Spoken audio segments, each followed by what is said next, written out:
Salutations, my fellow thinkers and drinkers and Black Sabbath fans. Now, the first video I recorded and posted on this channel, I discussed the then upcoming Black Sabbath reunion, the Back to the Beginning concert, which took place yesterday as we're recording this. In that initial video, I expressed several reservations, shall we say. Namely, Osbourne's ability to perform, which I seriously doubted. Bill Ward's ability to perform, of which I was also skeptical. That there would be a lack of recognition of the rest of the band's history and music. And that this could actually go wrong and be something of a farce if things went really wrong. For even then, when this was first announced, it was billed as a tribute to Black Sabbath. But already then they started walking that one back fairly quickly, and it became much more focused on Osbourne than the rest of the band. Yeah. Maybe alarm bells should have been ringing at the time, but yeah. Ultimately, though, sitting here 24 hours later, what actually transpired? Well, again, as I did speculate in the video about the potential of a pay-per-view, which they did provide. I think it had a 2-hour delay. I did not pay for it myself. I waited. I was prepared to wait. I knew something would come out, something would appear on YouTube at some point, even if it was people taking videos on their phones. But we were much better served than I anticipated, and I think there's very little that didn't appear on YouTube in pretty good quality, including some of what looks very much like the professionally filmed footage. So how the hell that got there, I don't know, but I suspect even as I'm recording this, YouTube are busy taking it down. But c'est la vie. Another thing, the weather cooperated. This is the UK, and nobody, certainly of my age, can forget the disaster, almost disaster, that befell Deep Purple upon their reunion, their one and only gig on their home soil. Nebworth 85. June, summer. It's rained cats and dogs. Turned the Nebworth field into a mud bath. Well, we were spared that at least. Grateful for small mercies. The logistics seemed to work out perfectly, I think. There was no delays. Everybody was on and off according to schedule. Another thing I did comment on in my initial video, this is a one-stage, one event, one venue show. And there was an awful lot of people to get on and off stage, but as they should by this stage. Not just Black Sabbath, but all these companies responsible for these things have had decades of experience. They should be able to make these things, run correctly. But you know what gremlins are like. Fortunately, we seem to have been spared anything of that nature as well. Now, I'm not going to comment overly on the vast array of supporting acts for the simple reason I haven't seen that much of them. I just watched a couple of things out of curiosity, interest. Having said that, I did say the Slayer set. Now, I haven't listened to Slayer since late 80s, early 90s. Unfortunately, most of what they played was from early on in their career, so I did recognize The Rain and Blood, Angel of Death, South of Heaven, etc. And they were really on fire, I have to say. I really enjoyed watching them. No less so than their cover of Wicked World, which I thought was a good choice. Less predictable choice than some of the others that other bands did, perhaps. And I thought they did a really good version of it. The way they incorporated South of Heaven into the middle of it, I thought was original idea, worked very well. Yeah, I was impressed. Perhaps less so with Anthrax. They only did the 2 songs, as far as I know. Indians, which I remember from my youth, and Into the Void. Yeah, what's his name? Joey Belladonna. I should have learned the words. I mean, can't be that difficult. He's a professional singer. And surely to goodness, if he needed a teleprompter, they could have arranged him one. But apart from that, it sounded all right instrumentally. It was fine. I really did enjoy Guns N' Roses. Not a sentence I have had too much cause to deliver in my life thus far. But I thought they were really impressive. They starting off with "It's All Right." That Axel played on the piano, but too fast. But it was only a brief, effectively introduction, so we can ignore that. "Never Say Die." Wow, that was a surprise, but a pleasant one.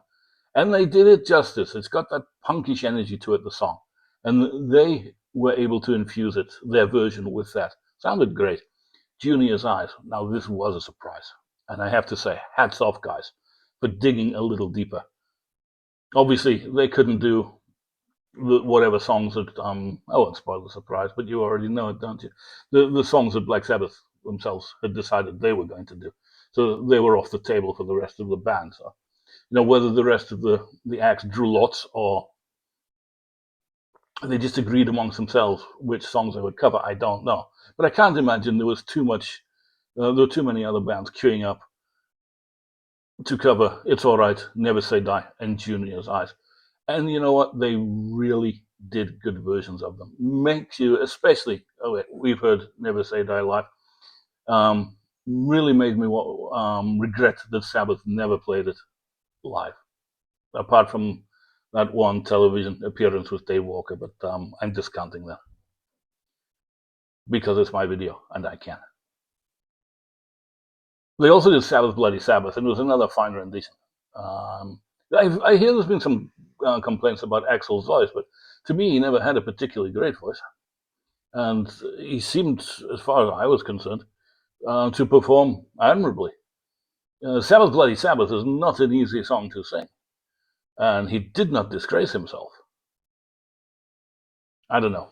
People hear things differently, I suppose. They finished off with "Welcome to the Jungle," wasn't it? Yes, of course. And "Paradise City." And at least by playing "Paradise City," some non-Osbourne era Black Sabbath material did get included in the day's proceedings. For the riff to "Paradise City" does owe, at the very least, a spiritual debt to Zero the Hero. I will say no more.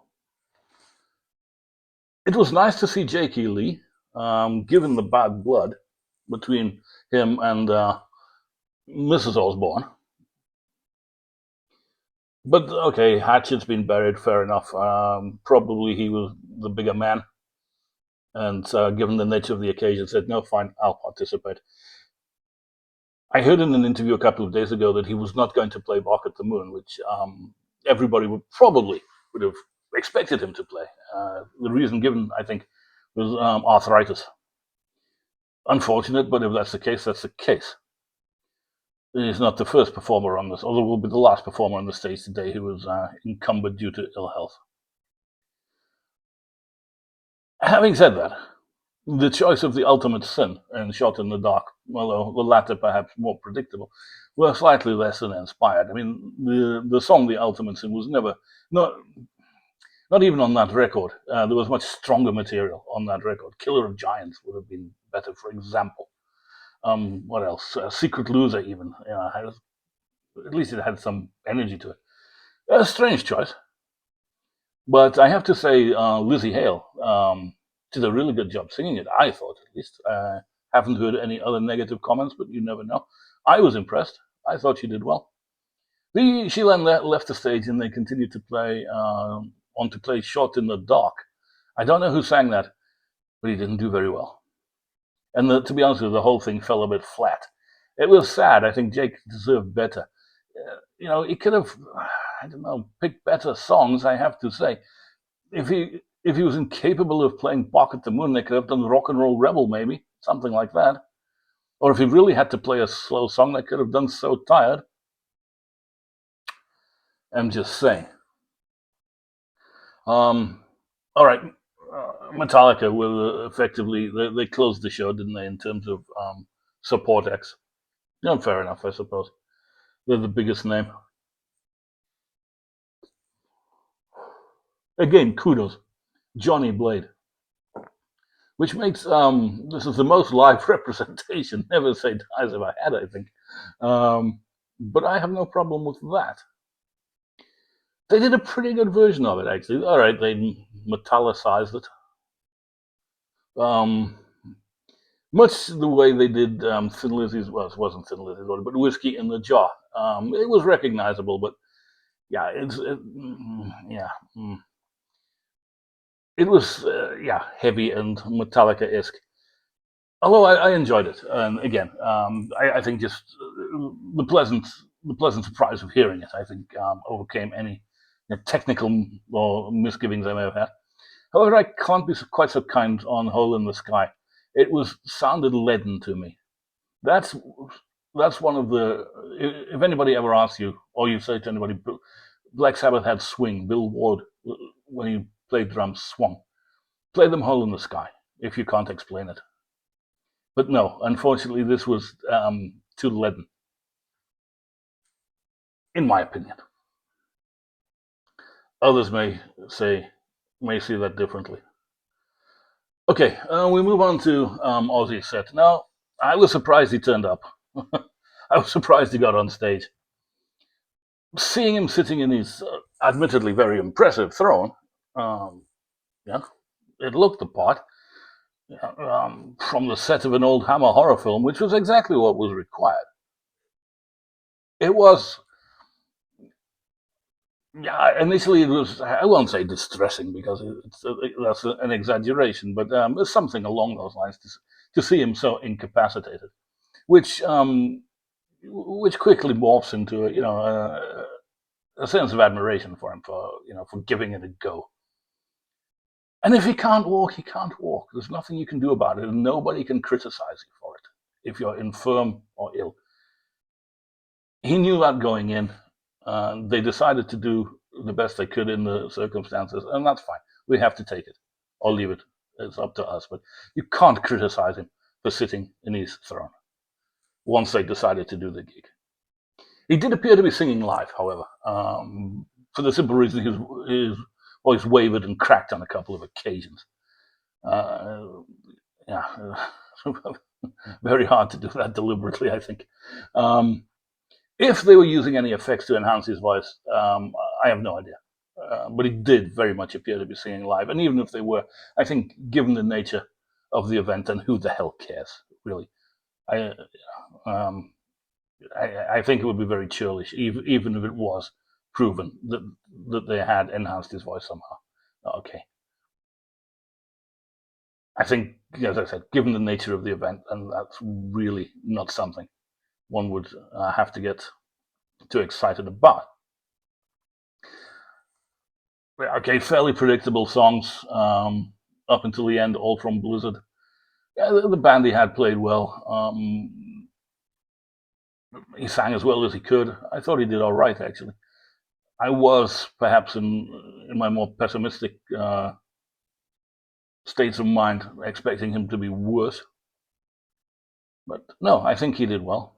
But I have to own that to a slight lump in the throat when they did Mama, I'm Coming Home. Never been my favorite song. And I've never really been a great fan of much of his later solo efforts. And when I say later, I'm probably thinking of from No More Tears onwards. And many of the questionable business decisions that have been taken in his name not exactly endeared him, at least to me. But yes, if it wasn't quite a tear in the eye, it was a lump in the throat at that point. I must own to it. And that was that. And then the moment we've all been waiting for, and they arrived. All four of them on stage. Strangely, I didn't have that lump in the throat. I don't know why. Maybe a premonition. Who knows? But they got there, and I had, as I said in the previous video to which I referred at the beginning, I had taken the liberty of doubting that might even happen. So okay, I'm happy to be wrong, more than happy. They did 4 songs. This was to be expected. There was no way they were going to do a set. I don't think they could have. The choice of songs was interesting, although everybody's going to have an opinion on this. And given that 4 was probably, or maybe 5, yeah, but it was never going to be more than 5, was it? Well, it was. I mean, War Pigs. Yes. Can you imagine them not playing War Pigs? NIB was a nice surprise. Yes, Iron Man and Paranoid.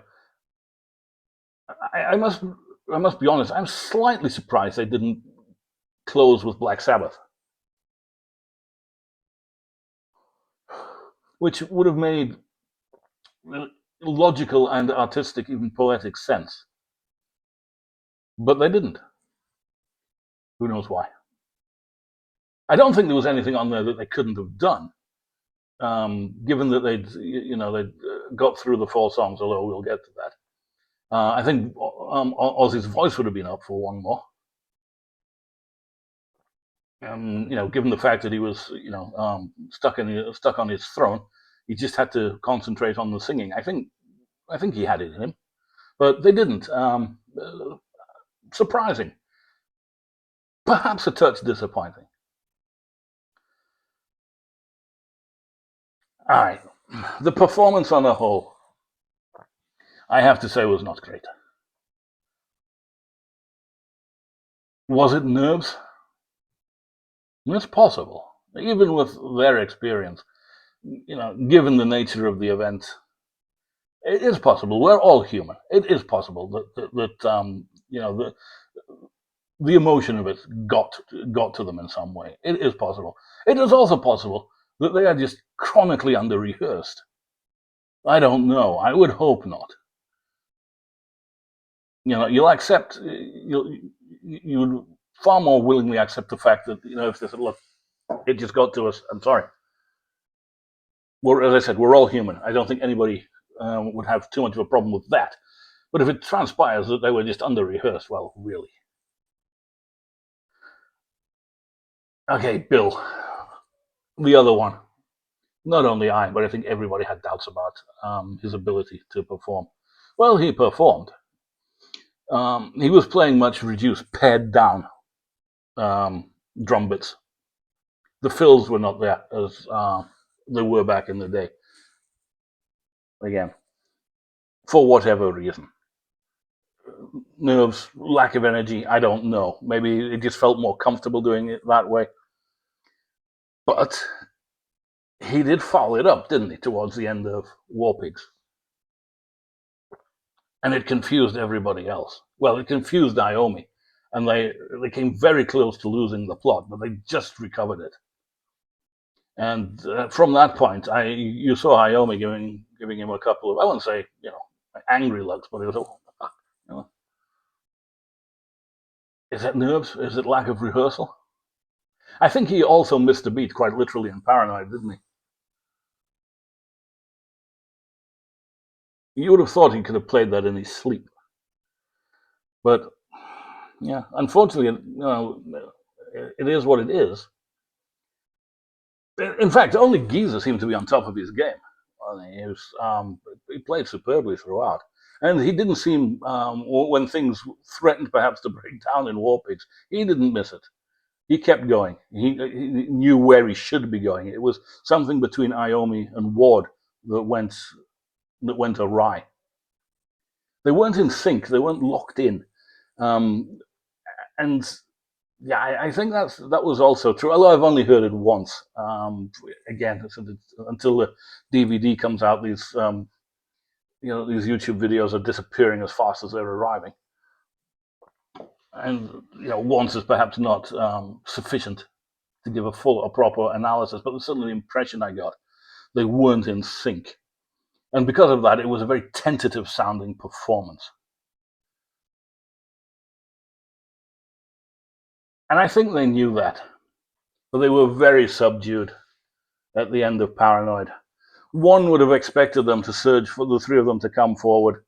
And, maybe somebody gave Ozzy a couple of sticks and he could have elevated himself just to take a little bow. And they'd have, as bands traditionally do at the end of concerts, take their curtain calls. But Iommi walked over to Geezer. They had a bit of a hug, exchanged some words. Bill stood up and waved and disappeared. And I think Geezer and Iommi, they patted Ozzy on the shoulder, and he was left on the throne on his own, waiting for someone to remove him. Not great. I read into that they were less than satisfied, shall we say, with the quality of their performance. Well, I guess we'll have more time once this is officially available in net, and maybe there'll be some comments in the coming days. I don't know. Maybe you guys see it differently. Maybe that's just my perspective. Please let me know. But what do I think at the end of the day? Well, if I go back to the sort of predictions or fears I made in my initial video, I was at least 100% right about one aspect of it. This was not a tribute to Black Sabbath. This was a tribute to one era of the band. You may argue this was the original and most important era of the band, and it's not an argument that I would dispute. But this was not a tribute to Black Sabbath. They ignored 18 years and 10 studio albums worth of some groundbreaking and genre-defining material. Okay, a couple of their later albums don't enjoy that type of reputation, perhaps. But this was not a tribute to Black Sabbath. But as we know, this was not an oversight, was it? As the powers that be in the best Orwellian tradition are busy rewriting history. And I'm afraid this is very much a case of 2 and 2 does make 5. And if you disagree, it's off to room 101 with you. The rest of the band's history is slowly but surely being eradicated from the official record. And to me, this is a disgrace. On the other hand, we did get to see more of Ozzy than I expected. Who knows? Was it he or was it Bill who said, well, I'll be there, but I'll be doing bits and pieces? Oh, God. That could mean anything and nothing. And, obviously, I think he wanted to say goodbye. He wanted one last gig. Perhaps he was the motivating factor behind this. And you can't begrudge him it. He was happy doing it despite his limitations. He wanted to do it. He's earned that right. As have they all. And fine. I have no problem with that. Again, I'm slightly, I'm not concerned is the right word, is it? About it wasn't a great performance by the guys at the end. As I've already discussed, it does make you wonder, was it nerves? Was it just or was it simply lack of rehearsal time? I don't know. Does this constitute a fitting farewell? Well, I think if you were there, probably the emotion of the event carried the day for you. Difficult to work yourself up into that state, sitting thousands of miles away with a couple of drinks watching it on a computer screen. But I just hope that it is farewell. I really do. If nothing else, those 4 songs should have convinced them that the ship has sailed. It's gone. Let it go. Let us remember it for what it was. You've had your goodbye. Just let it go. There was some talk, some interview, I think, where they mentioned, recording another album or something. Well, all I can say is that they would struggle to make anything as flaccid and disappointing and uninspiring as 13. But then you never know.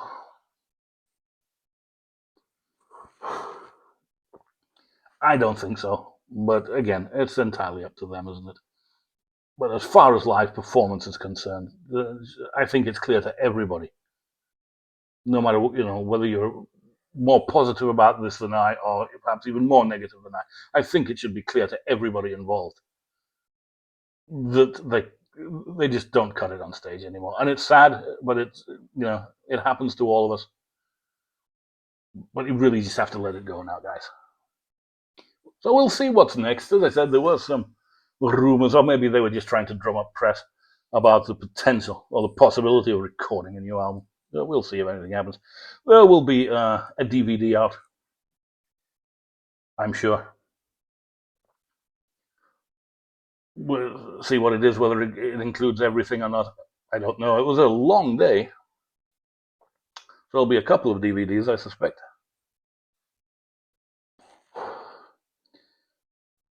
But there you go. A chapter has closed. Yeah.